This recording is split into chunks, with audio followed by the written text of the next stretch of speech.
Gambhir, who is the CFO for BlueDart, Mr. Sheshadri, CFO for Kannan, Mr. Sanjay Garodia, CFO for JSW Steel Limited, Mr. Kannan Soundararajan, Group CFO Amara, Mr. Rahul, Kedia, CFO and Company Secretary at Roche, Ms. Mahima, Arya, Senior Solution Consultant at Anaplan, and Mr. Biren, Master, Client Sales Manager India at SAP Concur. And this elite panel will be moderated by Mr. Katari, Senior Director Enterprises at C2FU. Please welcome all of them with a huge round of applause.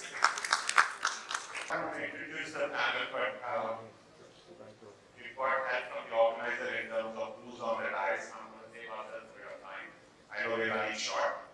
The theme for the panel right now is everybody over here has transformation on their mind. I assume the reason you have come here, a majority of the reason you have come here, other than learning what's new, is to think about how other organizations are leading transformation. So under that umbrella of transformation, the key question there is, so is tech the most important component of transformation? Or is it about the people who are going to drive all that's required behind that technology and bring together a culture of transformation? Or is it a combination of both? That's where the theme of the conversation is.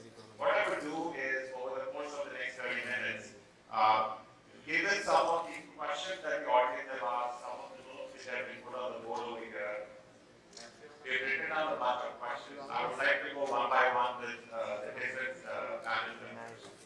And we'll go through that question answer session. And if any one of you think there's a relevant point on that question, you're welcome to jump up and get your hand up so we'll get that question as well.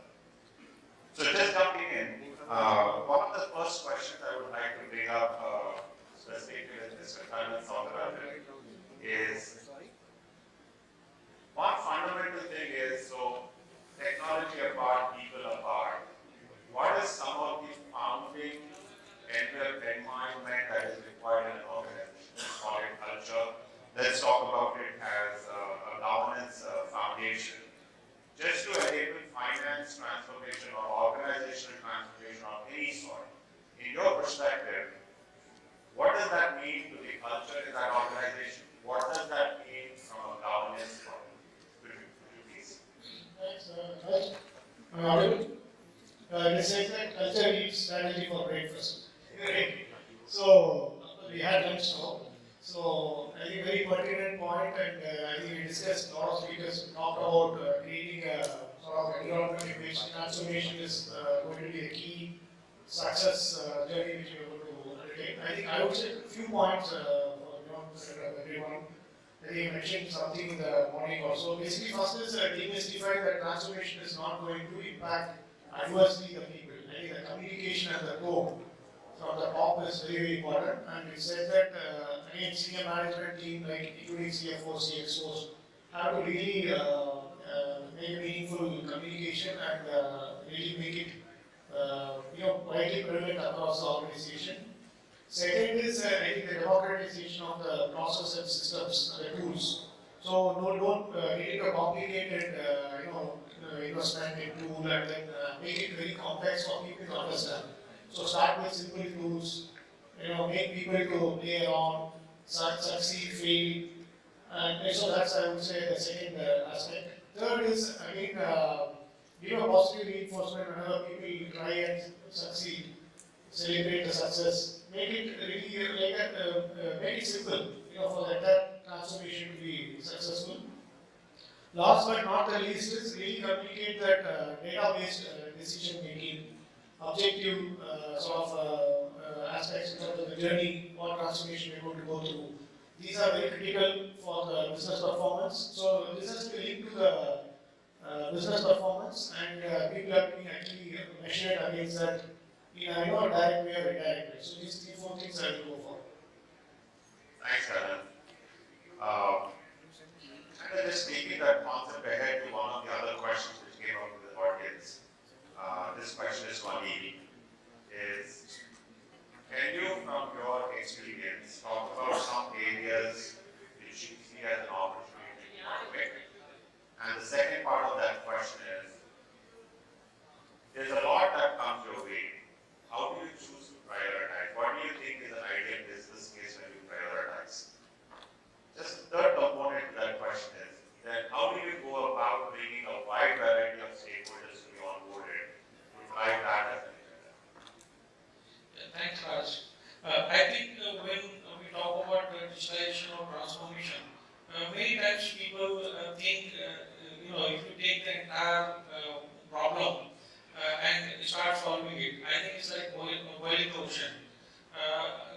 suggestion here would be, or what we have done in this space, is that first decide which area you want to do it and take up bit by bit so that you can work on that, which would give some kind of motivation for the team when you try and get success on the low hanging fruits. Having said that, I think generally if you see in this journey, most of the people would have started with 18, which is accounts payable, because that's a thing where you get implementation very very fast, support is good, and also the ROI also is immediate.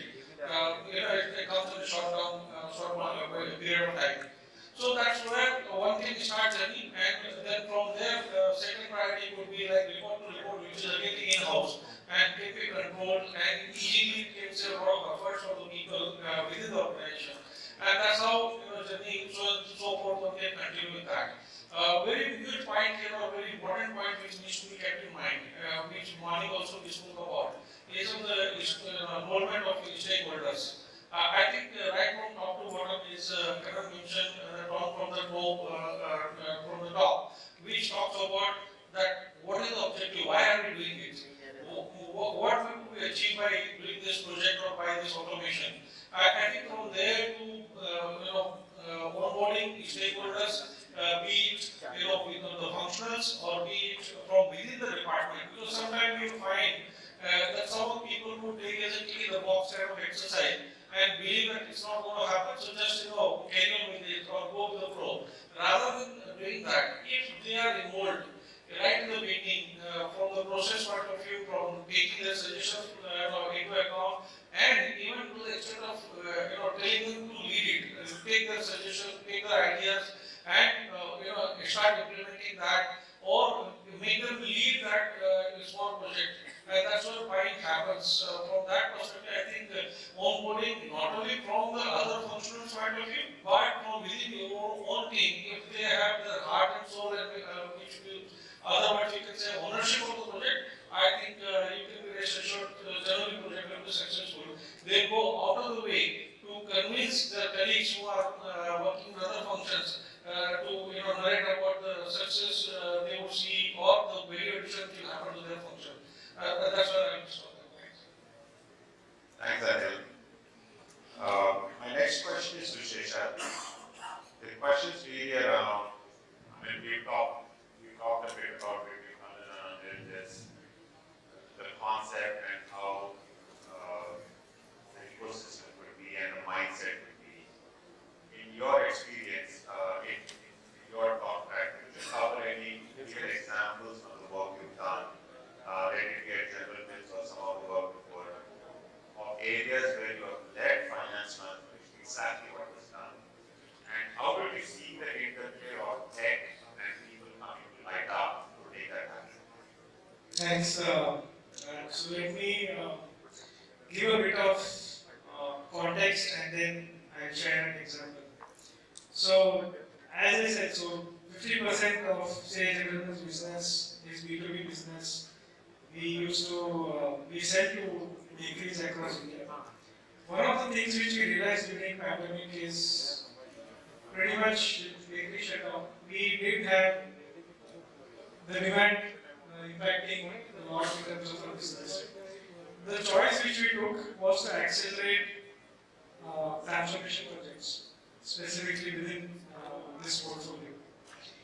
We found that the decision making which we did in bakeries or in the business, it was not real time, so we did not have real time information to take decisions.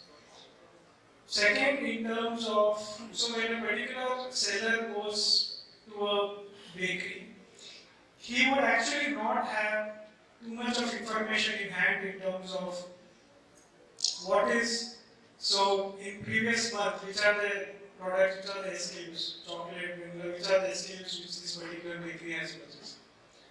So the two things which we wanted to achieve from this transformation project. One, real-time data analytics or real-time information, capturing of information first. Then able to convert to this information into data analytics for management review and decision making. And we also wanted to ensure that the decision making, the data capturing happens closest to the business. When the frontline seller is actually going and visiting bakery. Right now, this was the broad intent. Now, if you see from an intent strategy standpoint, it's a no-brainer. You need to have real-time information, real-time data to grow business. Everything was there. So, and we also found that there was during this time we had capacities within internal team, internal finance team, our bakery sales team, our IT team to enable this, and even from a value chain standpoint. So distributors also had to do their part. So we laid it out as a project. We said we'll do DMS, distributor will deploy distributor management systems across our distributors. It's nationally, we have large number of distributors. We said we'll deploy it everywhere. Did all those things. If you see, taking technology to people. Now, what I would say is the intent was very clear, and we managed to do everything which we set out to. So we deployed distributor management system. It happened that the frontline sales would get information, everything was there. So within, I would say 6 months, on paper, all the ticks were there. But one of the biggest things which we felt was not leading it to be a success was there was no adoption, or the sales team had not embraced this. See, end of the day, technology is there. But if the people don't embrace the technology and if they don't make use of that technology to drive business growth, what's the use of the technology? Right? So you are not, for lack of better terms, you won't be able to get the best ROI out of it. So the salesperson needs to see, it's like this. The example which we actually gave was also, you know that you need to reach from A to B. Salesperson is that person. I am giving him a Ferrari. There are two options he has. So the first, what he hears is management is giving me a Ferrari. Management is saying that he needs to make use of the Ferrari. There are two things which he can do. He can either learn to drive a Ferrari and go in 2 seconds, or he can push the Ferrari and take 10 days to move from A to B. So this is what it is. So hence what we did was we again went back to the drawing board and we said, in hindsight, we might not have done a good job in terms of change management. Because the vision of we should have done a better job in conveying our vision and make the salesperson understand what we are gunning for. We don't want to digitize currently what is being done manually. That is not the intent. We want the person to be enabled with so much of information, real-time information, data analytics.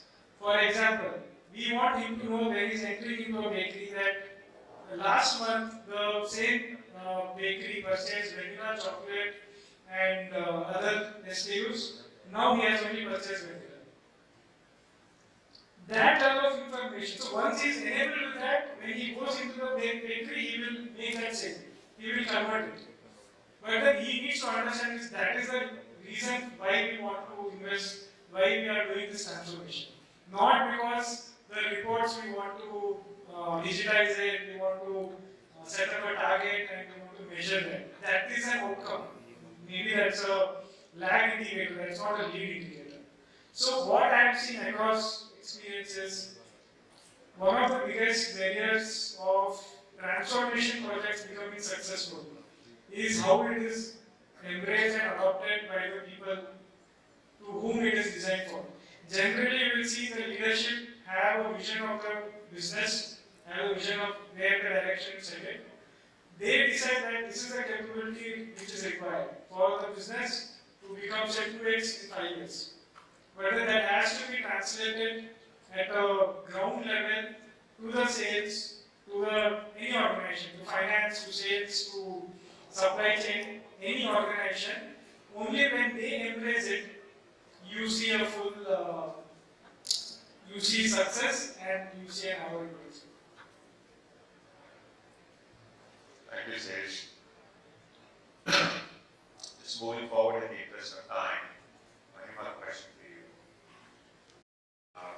Coming from Anaplan, you guys would have seen a lot of customers embrace your technology, engage with it, understand, ask questions, and also share some of their thoughts in terms of how they want to go about things. Is there a use case scenario of a real example that you could share on what transformation they had, and what did that mean to that customer organization from a technology point of view or a people point of view? Sure. Building on to what Sheshadri was also saying, I think transformations are difficult and complex. And technology and people I see are those core pillars on which rests the success of the transformation. I think both go hand in hand. And neither of them in isolation will result in a successful transformation, because without the right people, no tool will succeed. And without the right technology, people can only go so far. So it's imperative and it's important that both go hand in hand. And building on further on that is there are nuances, and you called out a couple of them. From the technology standpoint, it's important that it's user-friendly, because that will ensure adoption, right? How easy is it to use, easy to learn, easy to adapt, etc. From the people side, very important to align with the people who are going to implement that change, adapt to that change, or be those people who are then going to talk about their value to the larger team, so kind of build that thought process internally as well.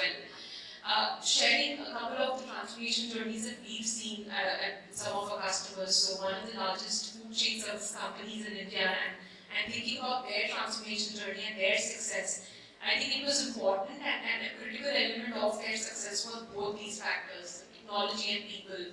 Some of their core business users were able to envisage and kind of project the value of, say, building in external variables into their forecasting process. So their thought leadership had to come from the people side.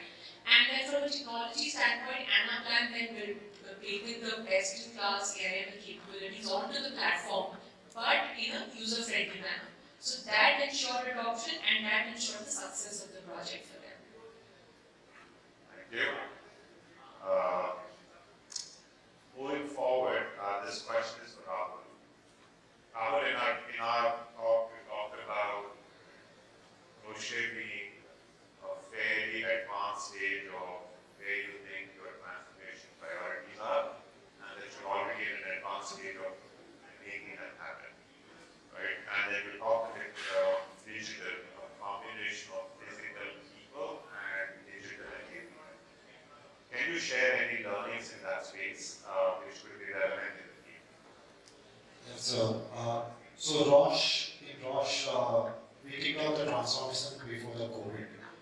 We took a pause there, but we believe that during the COVID, this transformation journey has been advanced by at least 5 to 6 years, at least on that side.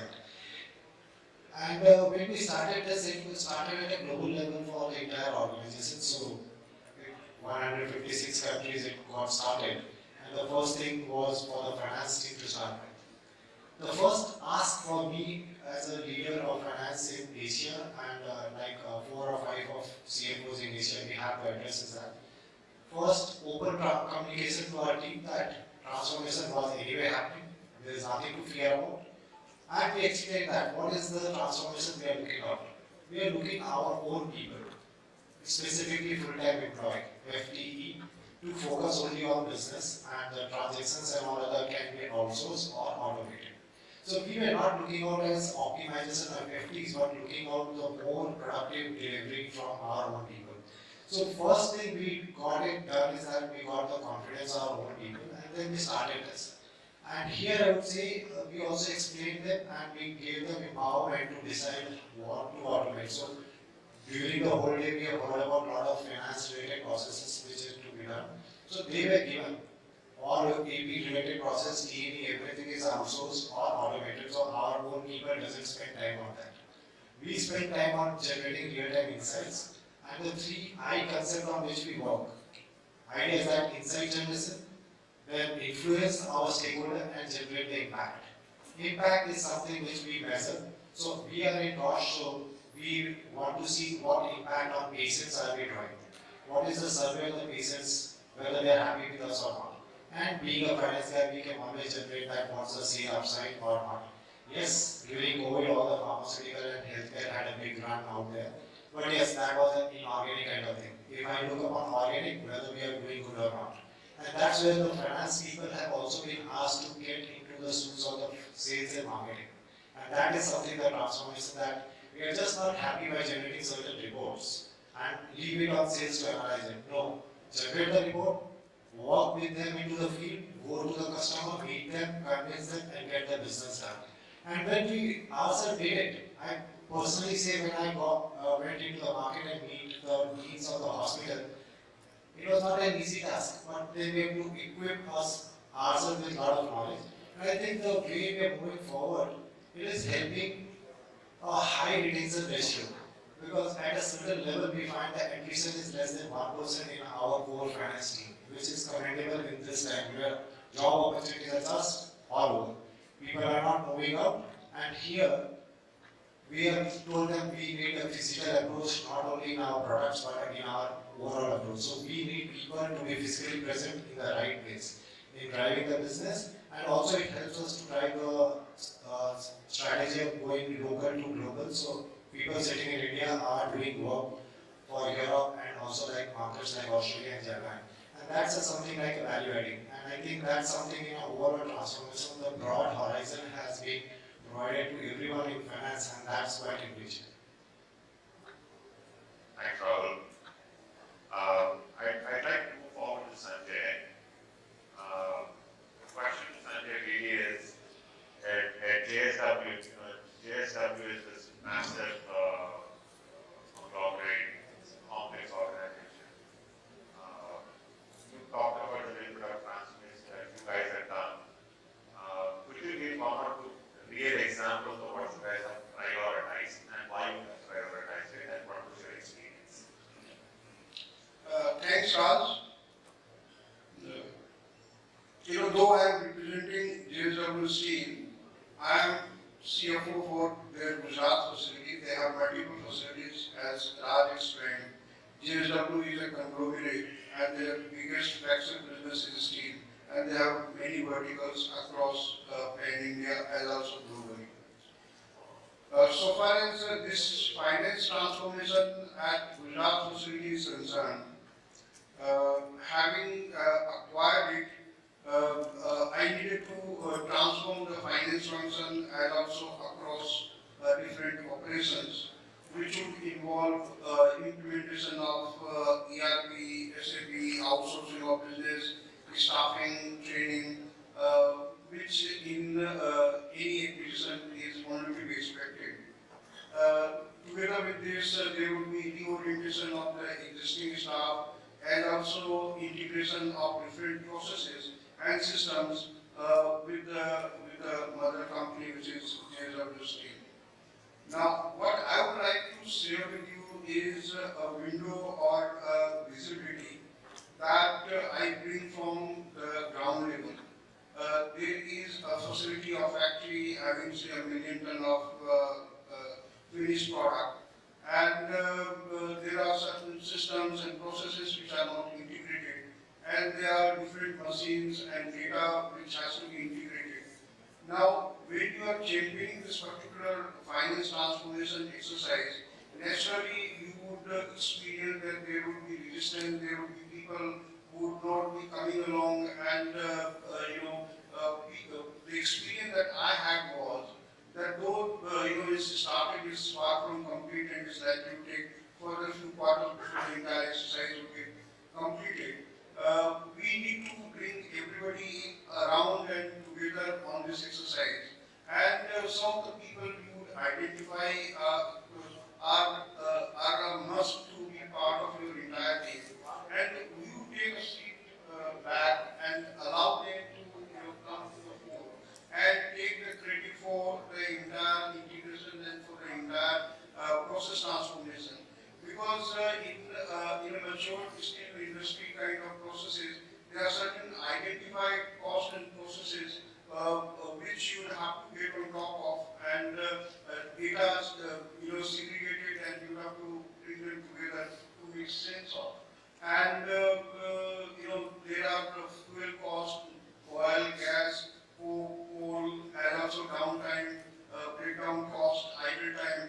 these are the costs which are there in the system, and you just need to make sense of it by bringing the soft floor data into the decision-making room or the boardroom or the management room, as you would say. And what I did was, take a backseat and allow some of the key old veteran hands from the earlier organization take the lead. So that at the end of it all, when things happen and there is credit to be taken, these are people who we give applause, and if there is something which is facing resistance, bottleneck, and delaying the entire exercise, I am there at the forefront to try and resolve it in the overall scheme of things. So that's how we are trying to bring the soft floor data, the machine data, different software, different things working in silos and isolated system, to bring them together so that whether it is a dashboard, whether it is daily production sheet, whether it is techno-economics data, which are pretty critical and important, they should be available at the press of the time. Thanks. Thanks, Sanjay. I'm just reminded that in the last few minutes, I just want to, I have one question for Biren Master. Biren, I'm mindful of a lot of common themes that many of our other friends that we have shared. But in our talk track, I'll probably ask the unique question which is come up, right? Around how technically competent do you think some of the decision makers need to be when they take decisions around technology?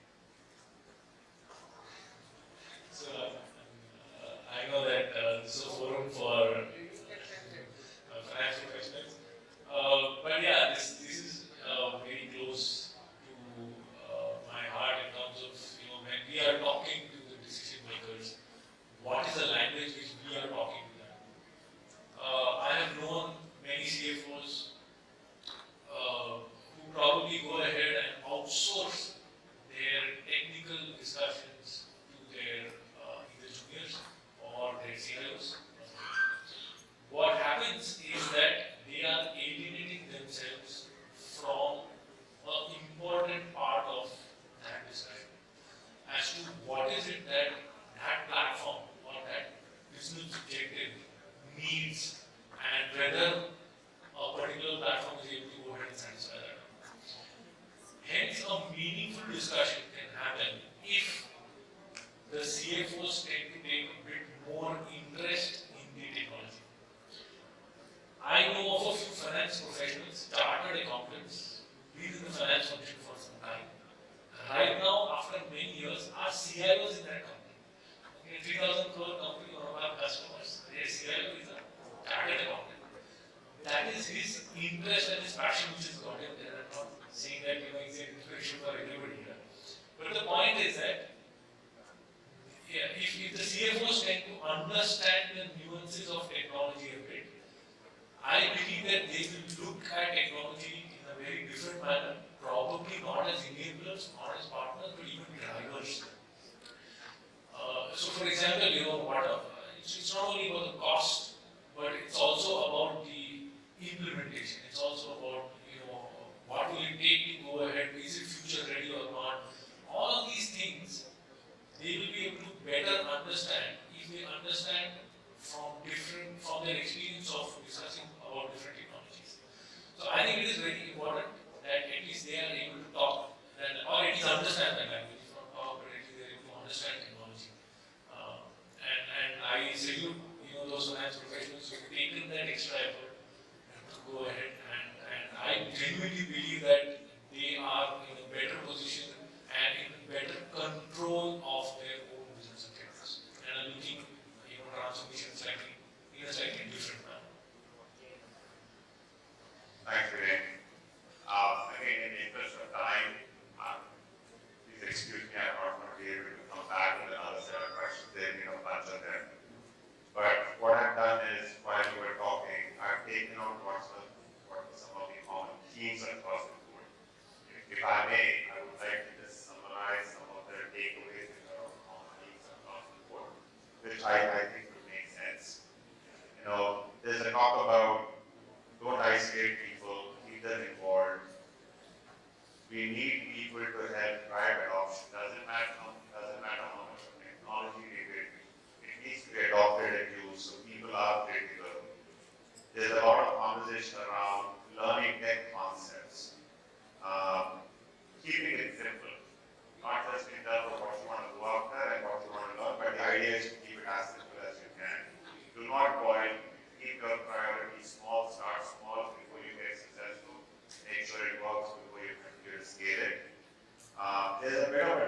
think the common answer is, maybe the answer is to yourself and your own team. I don't think there is a secret pool of talent sitting somewhere.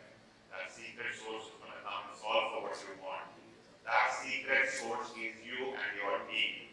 And how do you then go and enable that team and build that talent within that team through these various means and opportunities available to help drive that wellness mindset and enable those outcomes. So I think with that, I'm going to thank everyone for their time and sharing some of their